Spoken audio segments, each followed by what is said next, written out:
Hi guys, welcome back to my channel. Today we're doing a staycation at Marriott Hotel Manila, but not just any stay. This is with a Marriott Bonvoy Elite membership. So I'll show you all the perks from check-in, room upgrade, lounge access, and of course the food. Let's go!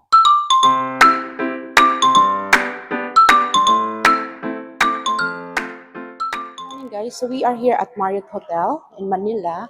We're going to explore the hotel and let's check what to see here and if it's worth to stay here. So let's go. As an elite member, check-in was super smooth. No long lines, very quick, and honestly, you feel prioritized right away.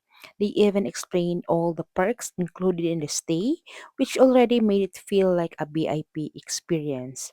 By the way, the privilege I am right now is courtesy of my friend who is an elite member. Now let's check out the room. First impression, it's clean, modern, and cozy. The bed is huge and looks so comfy. And yes, we got a room upgrade. That is an elite perks. Plus, you get complimentary water, coffee, and everything you need for a relaxing staycation. You've got here water, Nespresso, and tea, and there are also snacks that you can pay for if you like. Down at the small pantry, you have the fridge for your cold drinks. Also, here you have your safe, your room slippers, as well as the robe.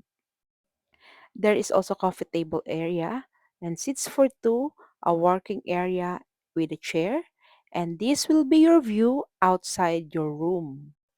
You can see from here the golf club and some greens in Manila, which is unusual nowadays. Let's go now to the toilet and bath. By the way, this room is for couples, so if you switch on the area for the bathtub, you can see your partner on the other side of the room. That's why right now you can see my friends outside talking, and this is their view when they are outside looking at you. So be very careful if you have your guest inside your room. Of course, inside, toilet bowl is clean, there's a bidet, complimentary water, toilet paper, towels, hair dryer, and your dental kit, sewing kit. You have your shower cup, lotion, and other stuff. So that's inside the toilet and bath. And also you have your shampoo, body wash, and conditioner, and the regular hot and cold rain shower inside the shower area. Now let's go downstairs and check the other amenities and facilities of this hotel. By the way, there are two main lobby for this hotel. One is at the west wing, which is near the ballroom area, and the other one is connected to Resorts World. So there is a connector from Resorts World going to Marriott Hotel. So this is the main entrance of Marriott Hotel from Resorts World. This area here is from the garden wing area of Resorts World. Just follow the arrow and turn left to go to the main lobby of Marriott Hotel. Now let's go to the other facilities of this hotel. So we are going to the second floor where you can find a Kwan Spa. There is also a kids area if you have kids waiting for you at the spa. And then let's go to the swimming pool area. This is their swimming pool. There is a pool bar here and the view you are looking at is the west wing. There is also a pool there at the west wing. Beside the pool area, you can find the gym. And then, this is the Kwan Spa.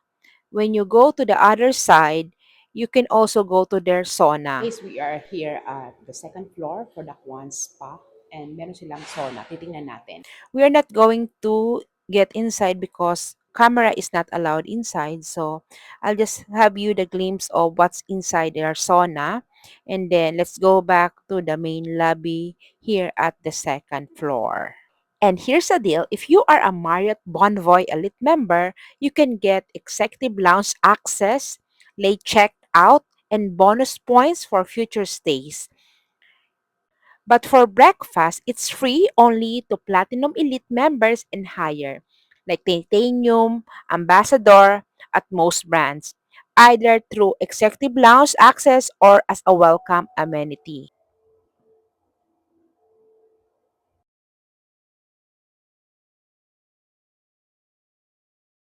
Kindly click the link on my description if you want to book on this hotel. Until our next adventure. See you around. Bye.